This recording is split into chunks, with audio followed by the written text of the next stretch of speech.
Vamos a definir entonces, se llama también la fiebre chikungunya y se abrevia CHIKV.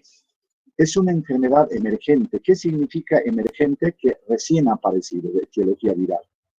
Para Bolivia es eso.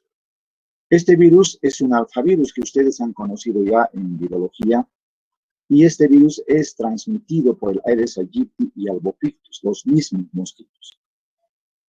La palabra chikungunya o chikungunya deriva de la lengua maconde del África y significa aquel que se encorva, por la apariencia típica del enfermo que padece el intenso dolor articular y opta entonces esta posición antiálgica que están viendo, se encorva.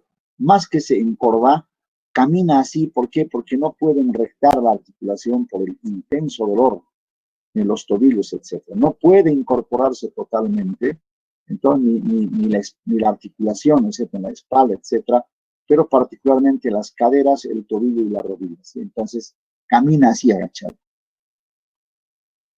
Y entonces, chikungunya significa aquel encorvado, aquel retorcido. Como la gripe y el dengue cursa con fiebre alta, estamos hablando mínimamente de 39 grados, dolores articulares intensas, artralgias intensas, dolor muscular, pero nunca mayor comparado con el dengue, la mialgia, pero la artralgia es solemne, es apoteósica en esta enfermedad. La cefalea, trastornos digestivos como náuseas que pueden llegar al vómito, pero la característica, el cansancio, y también hay exantema, brote exantemático en la piel, y la conjuntivitis. Son los síntomas típicos e importantes que hemos de buscar en chikungunya.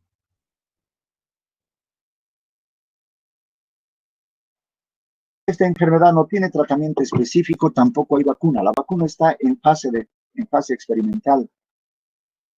Y hay una urgencia, ¿por qué? Porque también hay enfermos graves que pueden morir, pero no tanto, no, la gravedad no es tanto como en el dengue hemorrágico.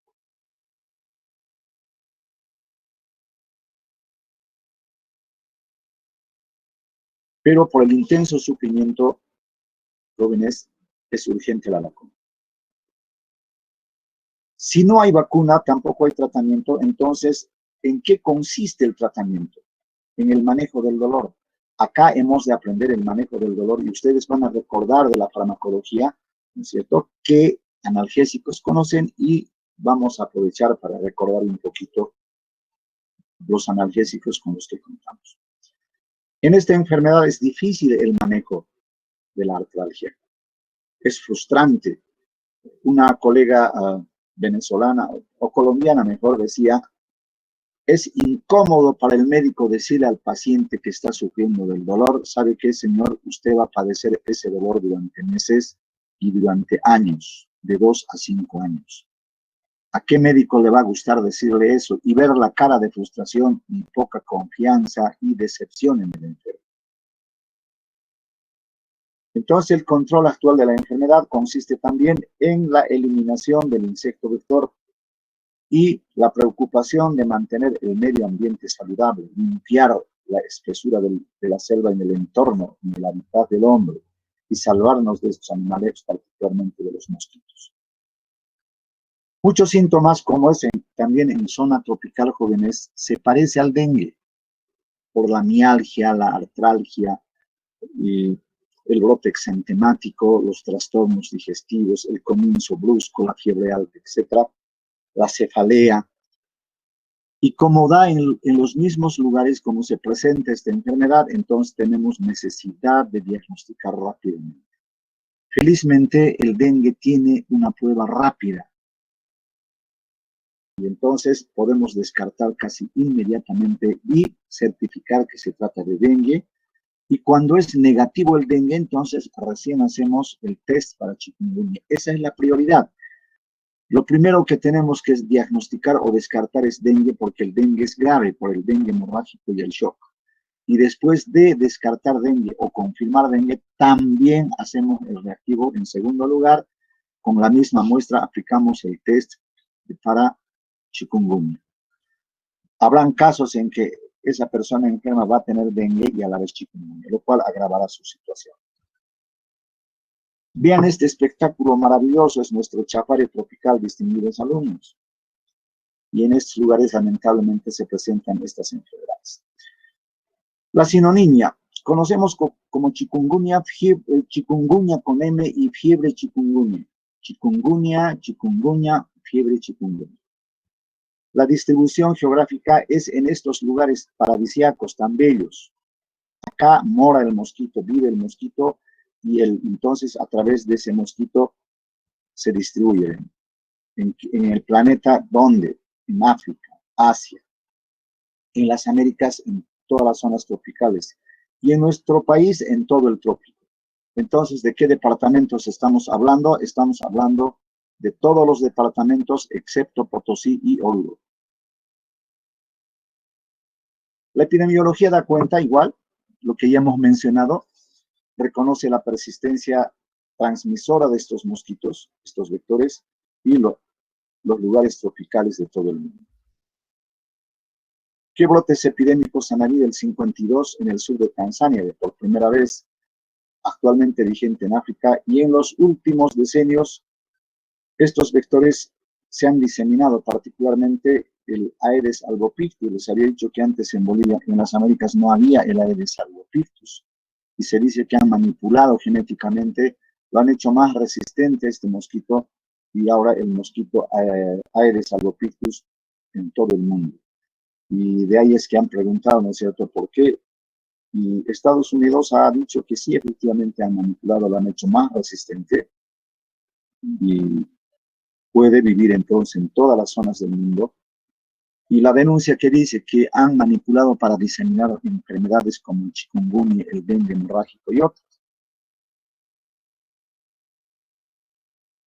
Pero ¿qué dice Estados Unidos? Estados Unidos dice que van a utilizar a este espécimen de mosquito fuerte, resistente, lo van a volver estéril. Y entonces van a diseminar por todo el mundo para que tenga el coloquio amoroso con el mosquito Aedes aegypti hembra. Y el mosquito Aedes aegypti hembra va a tener su encuentro con el albopictus y no va a pasar nada. Entonces, una especie de control en la reproducción, ¿sí?, biológica de estos insectos. A eso han llamado el control atómico de la reproducción del control del Aedes aegypti. No sabemos si creerles o no, pero eso es lo que hay. Por una parte, la denuncia de que han manipulado a este mosquito para diseminar enfermedades, y por otra, de que su intención es sana, de que van a poblar con estos mosquitos y no le van a dar oportunidad de que el mosquito hembra Aedes aegypti desove, coloque huevecillos. Bueno, dejo a su criterio. En 2007, por primera vez en Europa, hace 13 años, recién. En las Américas, el 2013, hace 7 años.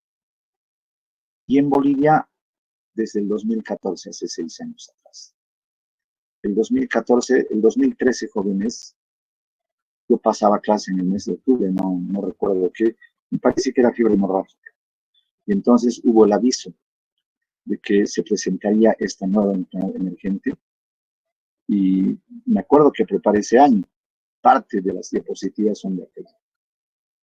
Y efectivamente el 2014 se presentó en este mes de julio.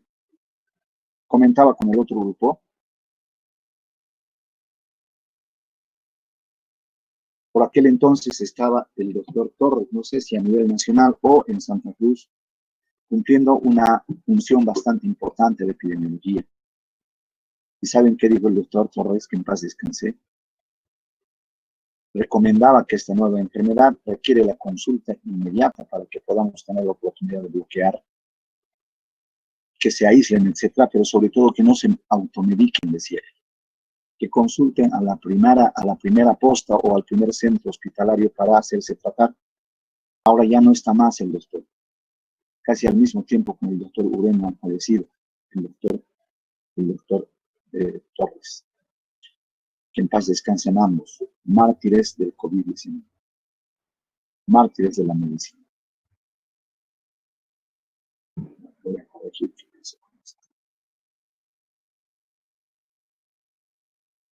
No sé si hay comentarios sobre eso.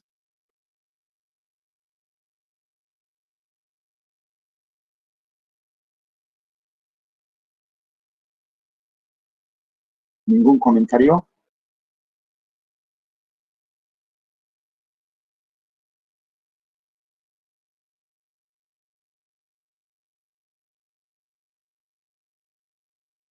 Bien, entonces seguimos.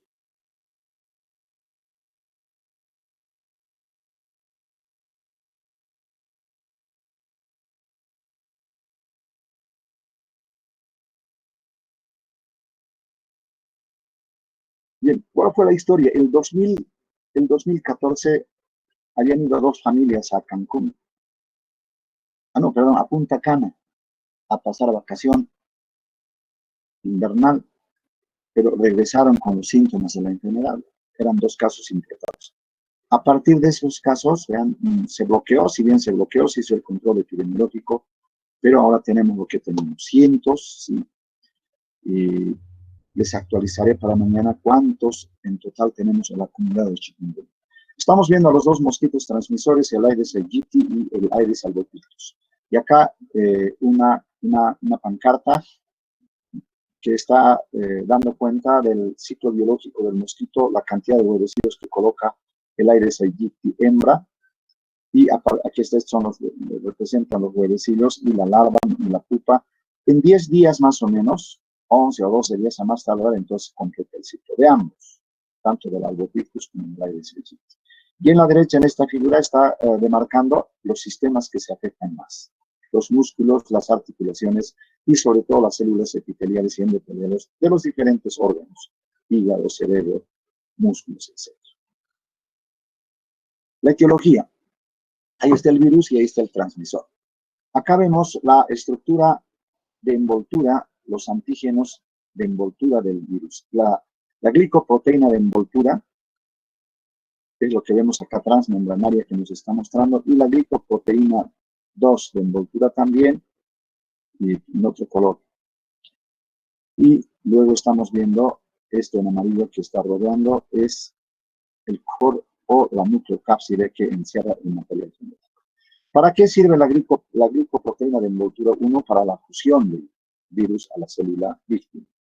La glicoproteína de envoltura 2 para reconocer los receptores. Entre ambos permiten el ingreso del virus a las células musculares, epiteliales y de los diferentes órganos. Tiene 4 proteínas no estructurales este virus y 5 proteínas estructurales. El genoma, el material genético es de ácido ribonucleico monocatenario de polaridad positiva. Vean, 2 genes se encargan de codificar 2 poliproteínas pluripotenciales. Entonces, a partir de estas 2 poliproteínas, se sintetizará a través de la transcripción, traducción, y el aparato de Golgi ensambla y finalmente es lanzado el virus completito para infectar nuevas células. Este corte transversal es muy bonito. Este corte transversal nos está mostrando precisamente en color lila la glicoproteína de envoltura y en color celeste la glicoproteína de envoltura 2. Y nos está mostrando también el material genético dentro de este azul que es el core o la nucleocápside.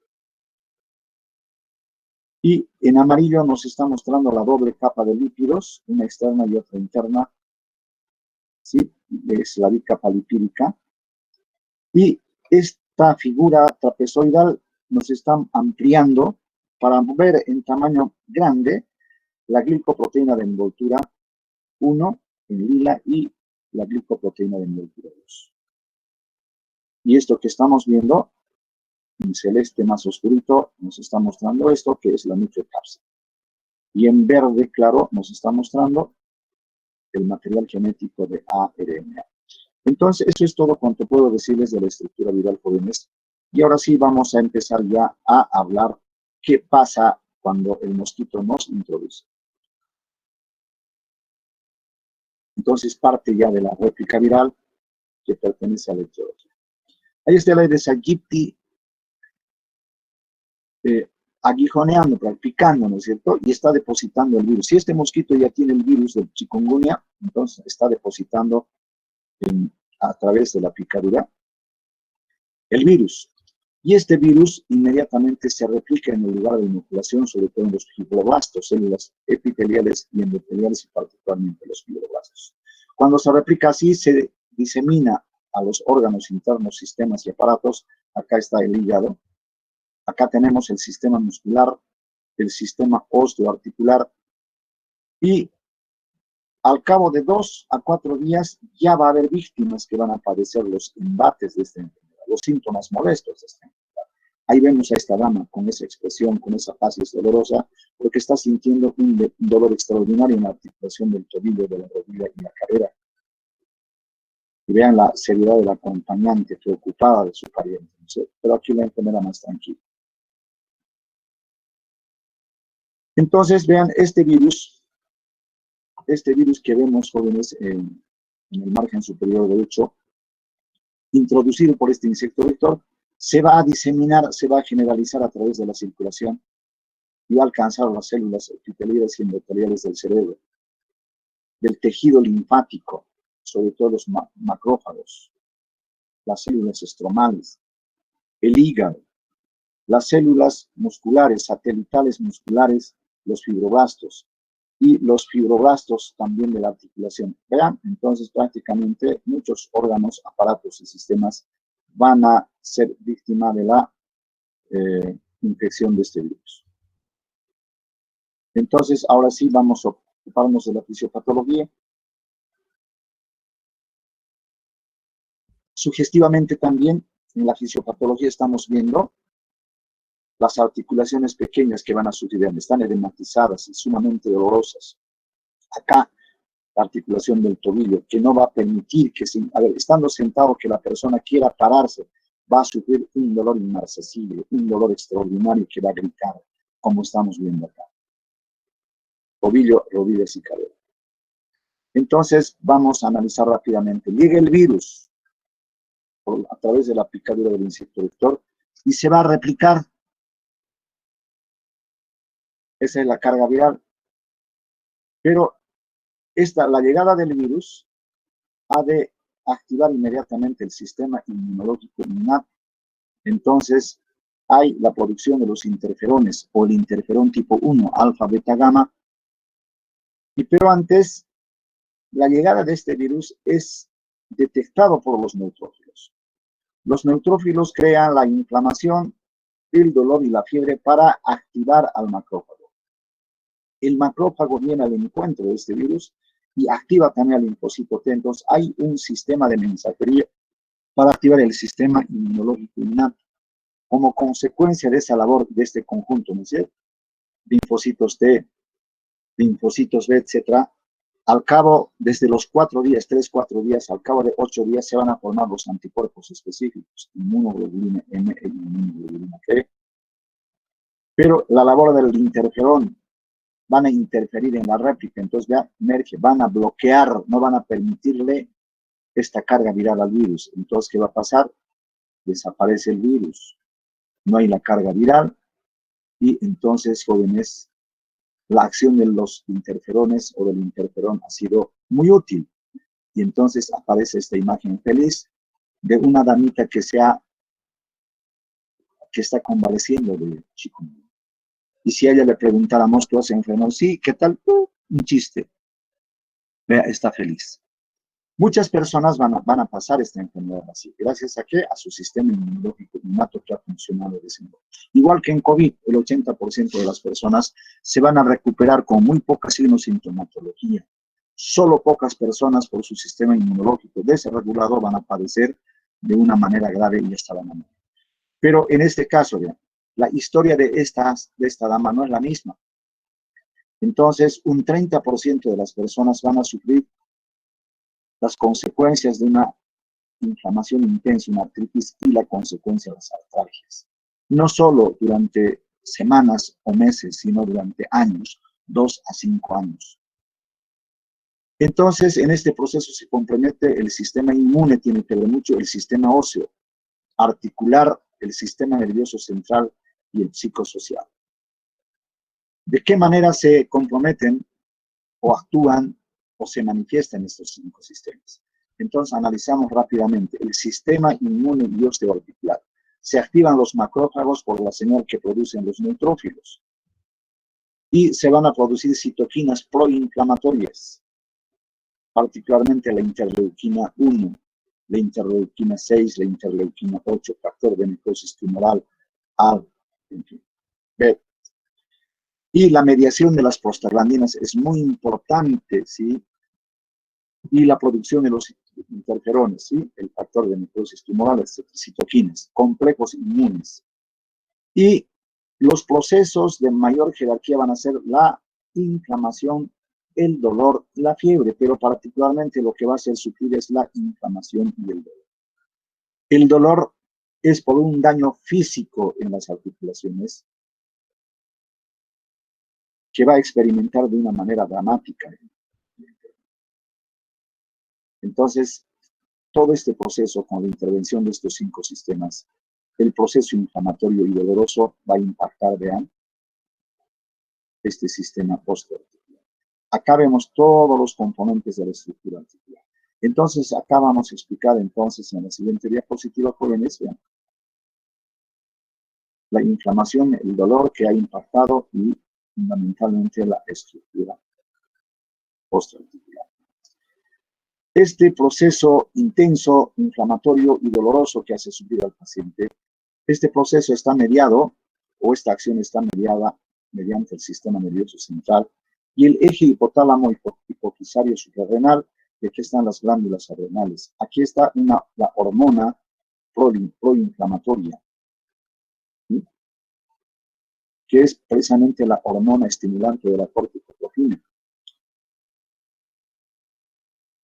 Y va a permitir la liberación de la ACTH, la hormona, que con el mastocito van a dar lugar a la liberación de sustancias vasoactivas poderosas, como la histamina. ¿Sí?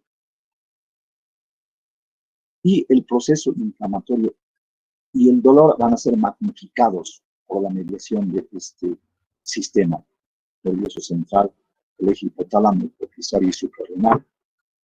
Una vez que pasa esto, va a ser magnífico este proceso, pero también por un mecanismo autorregulador, al cabo de una semana, ¿qué va a pasar? Se va a liberar cortisol. Y este cortisol apagaría prácticamente o concluiría finalmente todo este proceso grandioso, severo de inflamación, dolor y destrucción del sistema osteoarticular. Bien, continuamos explicando.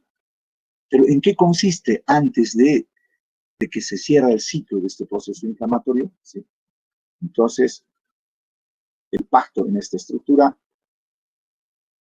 va a haber daño en la estructura, una afectación severa por efectos directos del virus y por la respuesta inmunológica y complejos inmunes en la víctima del enfermo. ¿Qué va a acontecer entonces, distinguidos alumnos? Sí, se va a alterar la función y entonces estas estructuras se van a dañar. Por ejemplo, ahí está la eliminación del líquido sinovial con perjuicio de la lubricación articular si es que se destruye la cápsula sinovial y la membrana sinovial. Entonces, ¿qué va a pasar? Va a escapar el líquido sinovial. Las superficies articulares, el cartílago articular se va a destruir. Y si se destruye, ¿cómo va a ser el funcionamiento de esa articulación? Severos dolores, discapacidad, impotencia funcional. Ya no se ha de producir, o si se ha de producir el líquido sinovial, pero no va a haber, o sea, no se va a acumular. Y si no se acumula, no va a haber lubricación adecuada de las articulaciones. Entonces, vean la destrucción de la membrana sinovial y la cápsula sinovial va a ser una consecuencia severa del almacenamiento y de la función del líquido sinovial, la propiedad de lubricación en las articulaciones. Entonces van a destruir las superficies articulares del cartílago articular. Y vean esa flechita que estoy señalando, jóvenes, ¿ya? Para que volvamos a ver, vean. Es el lugar donde se insertan los tendones en la articulación. Y en este preciso punto, aquí está, vamos a ver en esta acá, donde se insertan los tendones, en estos precisos puntos, donde los ligamentos, pero particularmente en los tendones de los músculos donde se insertan, jóvenes, va a haber inflamación y necrosis en el punto preciso. Entonces, imagínense en cada movimiento, en cada actividad motora, cuando hay inflamación y necrosis, va a ser intenso el sufrimiento de estas personas. A eso se llama entensitis, pregunto de examen. ¿Qué es la entensitis? La inflamación y necrosis en el punto de inserción del tendón muscular, que es particularmente severo en chikungunya. No sé si han apuntado jóvenes. Doctor, ¿podría volver a repetir, por favor, lo que dijo? No sé si han entendido jóvenes. No sé si han entendido. Entonces, ok. ¿Qué parte quieres que repita? Lo que dijo acerca de la intensitis, por favor. Ya. Con el mayor gusto. Entonces estábamos acá. Entonces todo eso has entendido, ¿no es cierto? La destrucción, ¿no?, de la arquitectura articular. Ahí está esa flechita, ¿no es cierto? Esa flechita, querida amiga, está señalando estos puntos precisos de inserción de los tendones, por ejemplo, del tibial anterior, ¿sí? Imagínense, que nos va a dar los movimientos de flexión, de inversión y eversión del pie. Entonces, eso se interna, como se inserta, o en los puntos de inserción en general de los músculos, estos puntos, ¿sí?, se va a inflamar y se va a necrosar. Entonces, por ejemplo, si fuera del tibial anterior, cuando quiera flexionar, cuando quiera pararse esa persona, va a sufrir un intenso dolor por la inflamación y necrosis de ese punto. A eso que se llama entensitis. ¿Qué es la entensitis? Entonces, la inflamación y necrosis en el punto de inserción del tendón muscular y los ligamentos articulares. ¿Se entendió?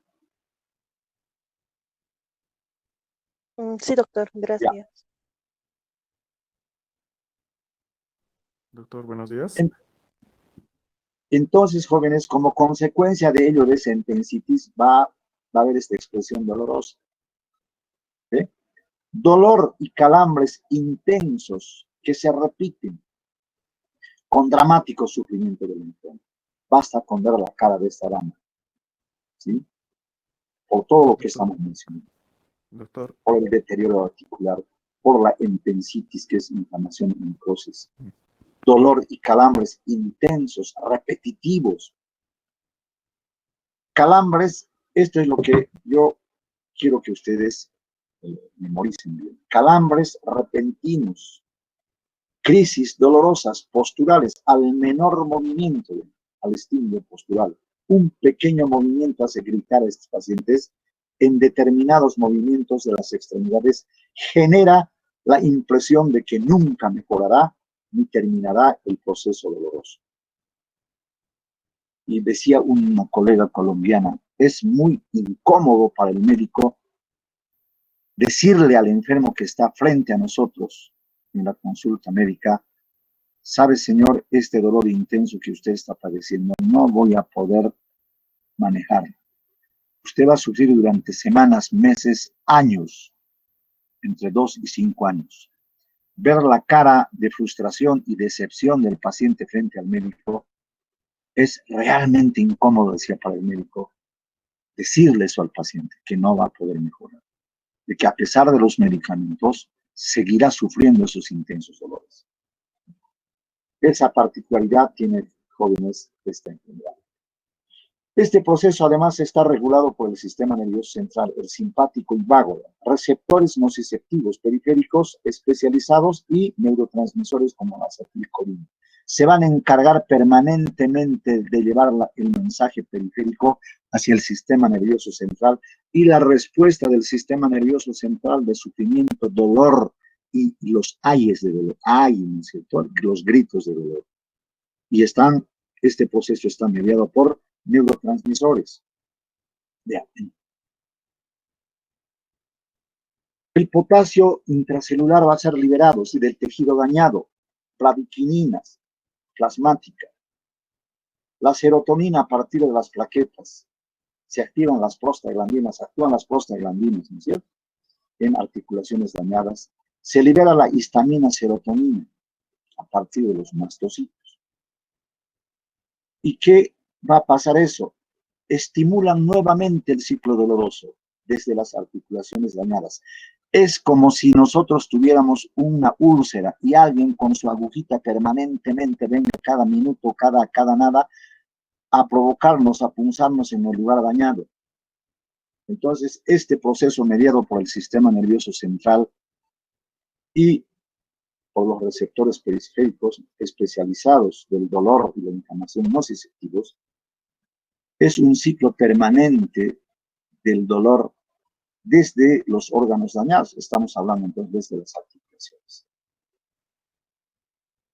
Vean, la sustancia P, otra proteína importante que media este proceso doloroso periférico hacia el nivel central, en combinación con estas sustancias vasoactivas, la histamina y serotonina, aumentan la permeabilidad vascular. Entonces, ¿qué va a pasar en esas estructuras dañadas? Al margen de que están mediando la inflamación y el dolor, además van a provocar, ¿qué cosa? Edema, vean. Vean esto, es edema circundante. Va a aumentar mayor presión, ¿sí?, en las articulaciones ya dañadas. Edema y hiperemia en las articulaciones afectadas. Se va a perpetuar el dolor permanente, no solo que va a ser permanente, sino cada momento va a ser una crisis dolorosa, un paroxismo doloroso. Pero además va a haber, ¿qué cosa? Una erupción exantemática y, bueno, además acompañado por escozor en algunos, en la cara y en las extremidades. Entonces, jóvenes, esa es el resumen de la fisiopatología. No sé si hay comentarios acá, estoy a sus órdenes. Doctor, ¿me escuchó? Dígame. Buenos días, doctor. Buen día. Bueno, me quedó algunas dudas respecto a la fisiopatología, Dime. porque explicó de que el sistema nervioso central provocaba que el cortisol terminaría disminuyendo la respuesta inmune, pero al mismo tiempo muestra de que todo el daño en las articulaciones sería por reacciones inflamatorias. Y bueno, me quedo confundido en ese aspecto. Sí. Bueno, en algunos había dicho que el proceso concluye en poco tiempo, ¿no es cierto? Entonces, es historia, no han padecido eso, ¿sí?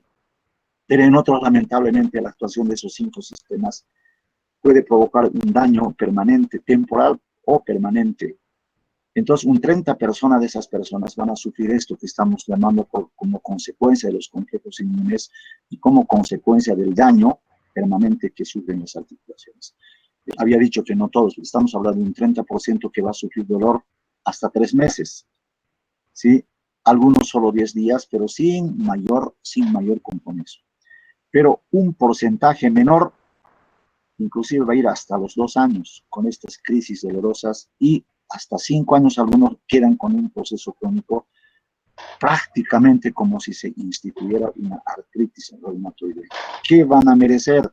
Un tratamiento, corticoterapia de por vida, AINES de por vida e inmunosupresores de por vida como el metotrexato. Entonces vean cómo puede prolongarse el sistema inmunológico y las consecuencias, ¿no es cierto?, del daño severo que sucede en las articulaciones. No sé si he aclarado su pregunta de eso. Entonces, como el tratamiento es para este desinflamante, ¿se trataría de que la razón del dolor, todo esto, sería por una reacción exagerada del sistema inmune? Y sobre todo por el daño y por los mecanismos mediadores, ¿no?, del sistema nervioso central, el eje hipotálamo que hemos mencionado, y la permanente liberación a partir de las estructuras dañadas se perpetúa el dolor. Entonces, claro, tenemos que hacer el tratamiento con antiinflamatorios y con analgésicos poderosos, que vamos a repasar. Y ya le digo, no es fácil, Alex, es lo que le comentaba. La doctora de Colombia manifestó eso precisamente. Es muy incómodo para el médico decir frente al paciente, ¿sabe qué? No voy a poder mejorar su proceso doloroso. Entonces, esa particularidad tiene esta enfermedad. En unos será breve, vean, 3 meses ya habrán sufrido, pero concluyó ahí. Pero en otros, pues ese daño permanente va a seguir una espina irritativa permanente, ¿sí?, de la mensajería y la mediación del dolor, estimulado permanente en círculo vicioso. El relato, por ejemplo, de las personas que están durmiendo que paroxísticamente despiertan con un grito dramático de dolor al menor movimiento, al menor estímulo motor sobre las estructuras dañadas. Y entonces vea lo que dice la descripción. Estos enfermos tienen la impresión de que nunca ha de mejorar su situación dolorosa. No sé si tengo la imagen, pero más adelante vamos a explicar, por ejemplo, esta enfermedad está siendo investigada, profundamente investigada, sobre todo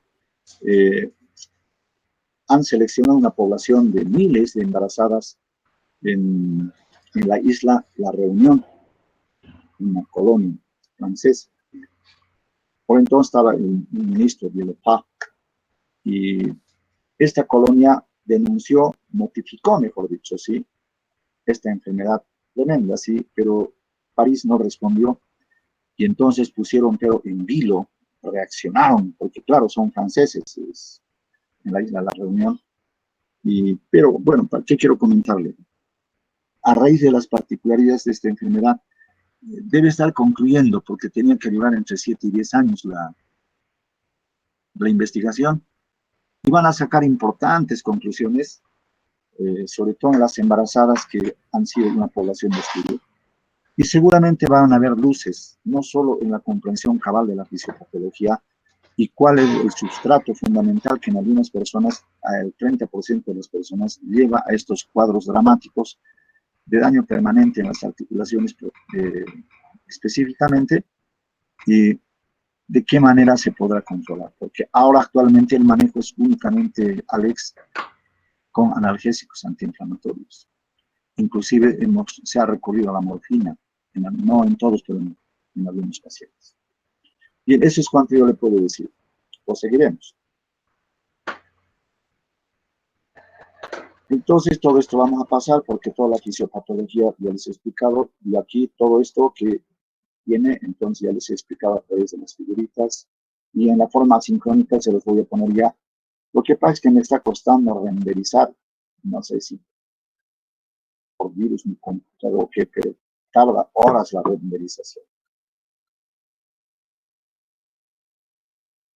Bien, ahora sí las manifestaciones clínicas. Faltando 5 minutos me avisan para que puedan asistir a su práctica oportunamente.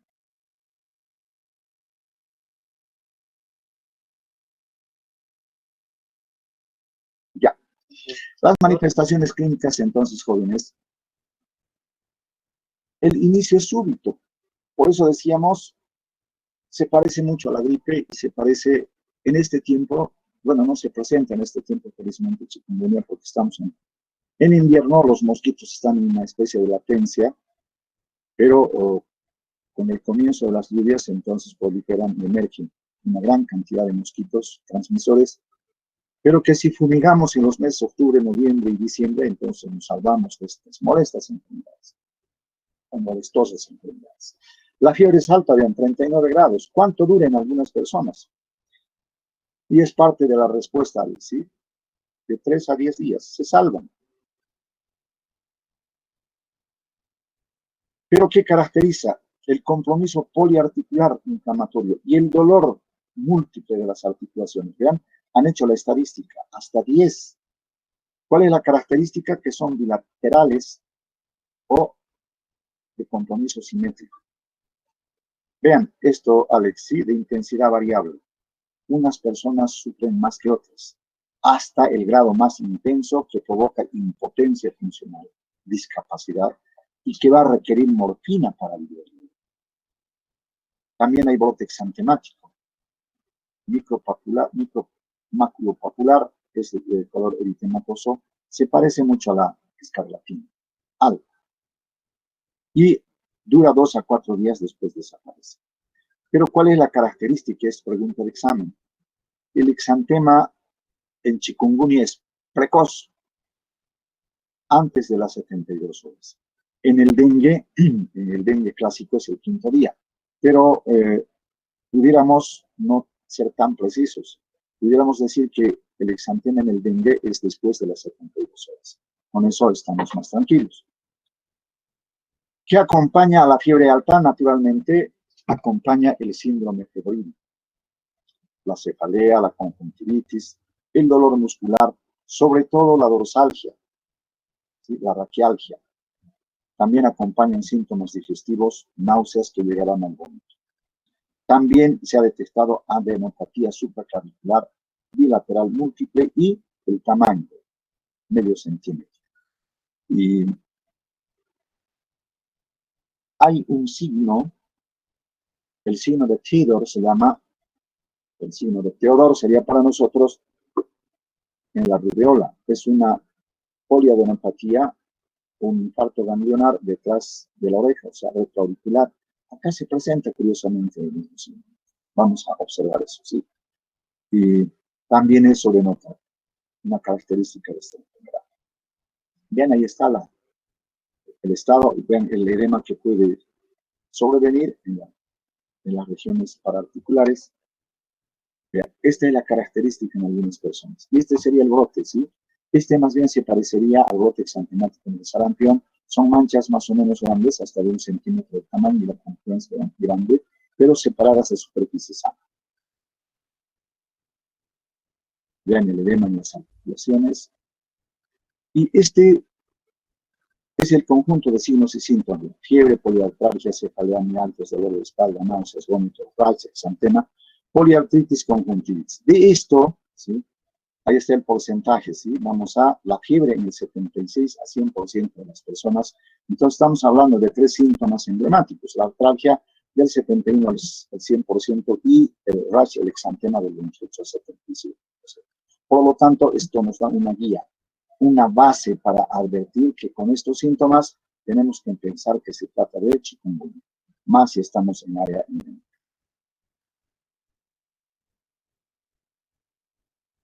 Ahí está. Acá, en cambio, estamos viendo un brote exantemático no tanto separada por superficie sana. Entonces, este exantema podríamos decir que se parece a la escarlatina, unas manchas pequeñitas, micromáculo papular, y se parece al de la escarlatina. Brota a los 2 o 5 días del inicio de la fiebre. Hemos dicho, ¿no es cierto? Es en general mucho más precoz que en el 50%. Micromáculo papular afecta tronco y las extremidades. Entonces seguramente vamos a observar este es otro. Este también es escarlatiniforme. Pero una característica es que brota también en la planta de los pies y en la palma de las manos. Este brote. Esa es la característica diferencial con el dengue.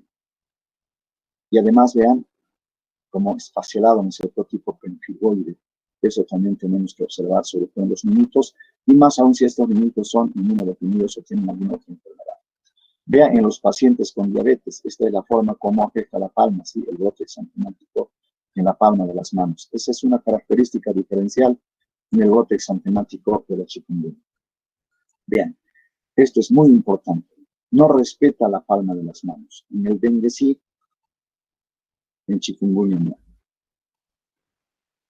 Y estas son las lesiones bulosas o bullosas, tipo ampollares que brotan. Y este es otro tipo de brote en la piel, ¿sí? Aquí está en el abdomen y en el tórax. Y el edema en la articulación, y vean la fibrosis articular en las articulaciones pequeñas. Igualmente está mostrando, ven, y este brote exantemático de otras características.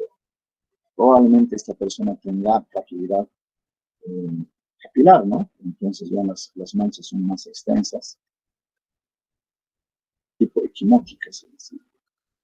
Y esta es la traducción, la expresión dolorosa de las personas, la discapacidad y la impotencia funcional. ¿Qué está sufriendo ella? Particularmente parece el tobillo y la rodilla. Pero esto es emblemático. La incorporación, y esto es lo que traduce la palabra chikungunya, la actitud encorvada y la dificultad de erectarse por esta está siendo ayudada por 2 personas. Vean acá cómo está manifestando, ¿no?, el episodio doloroso. Este es un paroxismo doloroso provocado por la actividad motriz. Claro, ha tenido necesidad de incorporarse para ir a la consulta médica, ¿no es cierto?, de la sala de espera. Entonces, esa es la característica en algunas personas, la manifestación dramática del dolor. Y esta conjuntivitis es parte característica de la manifestación clínica de chikungunya. Ahí está. Este es el signo en rubéola. Esto llamamos en los niñitos el signo de tiro. Pero en chikungunya se presenta también esta poliodenopatía. Ahí está el tamaño, una orejita más o menos, ¿sí? Entonces, esto hay que buscar con mucha atención. Y ahí está la característica de las. También tipo gotoso puede ser, ¿verdad? Puntual, doloroso. Y la gota se presenta así, en el dedo gordo del pie. Otra característica, pregunta de examen jóvenes, esto anoten. El pabellón auricular, no de todos. El pabellón auricular se va a mostrar así como estamos viendo.